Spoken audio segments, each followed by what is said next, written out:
Samsung has just dropped the S25 Edge, and it's not just another pretty face in their lineup. But here's the burning question. When you make a phone this sleek, do you have to sacrifice the stuff that really matters?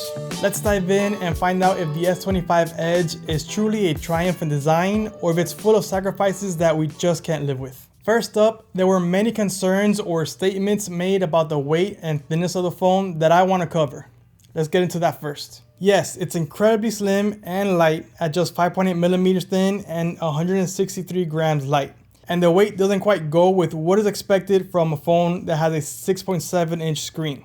But don't expect it to feel otherworldly. When I first picked up the phone after unboxing it, I was a bit underwhelmed because of the way it has been described in other reviews. But the difference didn't feel as drastic as I thought it would until I compared it side by side. This is when I was truly able to appreciate the design differences. The second thing that I've heard about the phone's thickness is that as soon as you put a case, it's gonna be negated. So the effects aren't as important as one might think. And I gotta say, that's 100% wrong. If anything, that's when it will shine the most. See, we need to compare case versus case or no case versus no case. Otherwise, it's an unfair comparison. And compared to another phone in a case, the difference is going to be just about the same, if not maybe even a bit more. Now consumers that prefer to keep their phones in a case will be able to do so without having to compromise by having a thicker phone. Because this phone with a case is actually pretty close to another phone without a case. And the last thing that I heard about the thickness of the phone is that there were concerns about the structural integrity of it. Even with the weight loss, it genuinely feels premium. Samsung's gone all out with a titanium frame and Gorilla Glass Ceramic 2 on the front, paired with Gorilla Glass Victus 2 on the back. This isn't just thin, it's robustly thin, which is a huge relief. And thanks again to Jerry Everything for proving that the phone is actually very reliable and robust. And crucially, it still maintains IP68 dust and water resistance, so accidental spills aren't gonna send shivers down your spine. So by all accounts, this is gonna be just as reliable as the S25 and S25 Plus, and it's not gonna be a repeat of the iPhone Curve. So now that we have those concerns out of the way, let's go into what I liked about the phone the most. The first thing on my list is the weight and thinness, obviously. I mean, that's what makes it different from other phones. But all of that was already kind of covered in the previous section, so I'll just leave it at that. Next is the screen. The QHD Plus screen is super crisp at over 500 pixels per inch, which is on the higher end of all phones. The screen is very bright and easy to see outdoors, as per the usual for Samsung. And it provides an immersive viewing experience with the large 6.7 inch screen, amazing colors, and super smooth 120 Hz refresh rate. This is currently the second best screen that Samsung offers in their lineup, together with the S25 Plus because it's basically the same. The next feature that I like is the main sensor on the camera. I strongly believe that it is not the same 200 megapixel as the Ultra. The size I keep seeing is smaller than the Ultra. So if it was the same sensor, it wouldn't have the same pixel count because it would be cropped. But regardless, the main sensor is a highlight on this phone.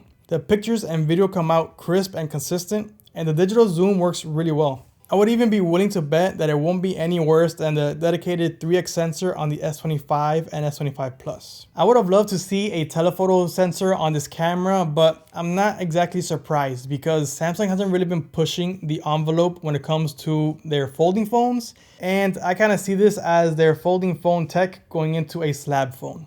So the fact that they didn't add an extra sensor and they didn't put the larger battery capacity doesn't surprise me at all for Samsung at the moment. I was next pleasantly surprised with the audio. I was a bit hesitant because of the thinner form factor that it was gonna be much worse, but the speakers are actually pushing a full sound. Keyboard going back to physical slowed me down a bit. I have no doubt that I will get faster as I use it more, but that is a bit of a change. The good thing about it though, it was very comfortable to use, and just like camera sensors, larger speakers are gonna perform better, and that's just a size thing you can't get around. Moving on, I also love the pocket feel, or rather the fact that I can barely tell it's there. This is obviously not the only phone that can accomplish a feeling like this, where you're not being weighed down, but it's the one with the largest and best screen. It's these small things that probably go the furthest in terms of everyday use. And continuing on the small things, the titanium frame is awesome because it has a different feel than aluminum, and one I prefer. It will go unnoticed if you use a case, but when you use the phone without a case, it is something I think most will prefer.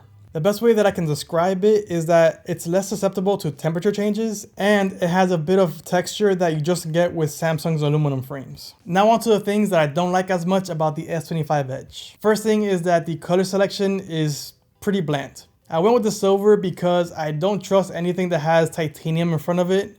The colors just seem like they're washed out and almost like a silver with some of that tone of the color they mentioned, but it's not truly that color. I saw a video of the blue one and it looked a bit better than on the S25 Ultra, but I'm not convinced because that could just been that the camera was saturated. The next thing is that it's a fingerprint magnet just like the S25 and S25 Ultra. Even though it's very easy to wipe off, it's also very easy to add the fingerprints onto it again. So it's not great in that sense either. Next is the heat management. It feels like the phone gets as hot as the S24 and S23 used to. So it hasn't been terrible, but the S25 and other phones using the Snapdragon 8 Elite seem to be running cooler. And to be honest, that's one of the things that we probably should have expected, being that it's such a thin phone. It's going to be harder to get rid of the heat that's inside. So far, I haven't had it throttle on me while editing photos or using the camera, so it hasn't actually let me down. But I can see this getting throttled when playing an intensive game, although that's definitely not what this phone was designed for. Moving on, I wish I had used Gorilla Glass Armor 2 instead of ceramic glass. Don't get me wrong, the glass is great, but having the anti-reflective coating would have been awesome. And it was a big miss in Samsung's part. And I understand that they're saving that for the S25 Ultra, but this is almost priced the same. It's missing 2 lenses and it has a smaller battery, so they should have at least put the glass on it. To be honest, I feel like this phone is designed for the masses instead of the enthusiasts. For the masses, especially when reading comment sections, most people don't really care about the telephoto lens and they don't care about having a huge battery. If the phone lasts them all day, that's good enough for them. So having a nice stylish phone that is super thin and comfortable to use while still lasting them all day is really all they want.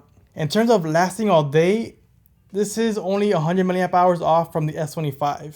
And I proved that the S24 can last a good amount of time, actually pretty high up there in terms of the screen on time compared to the competition. And that phone has 4,000 milliamp hours, not far off from this phone. So I would expect very similar, almost identical numbers with the S25 Edge. So what's the purpose of the S25 Edge?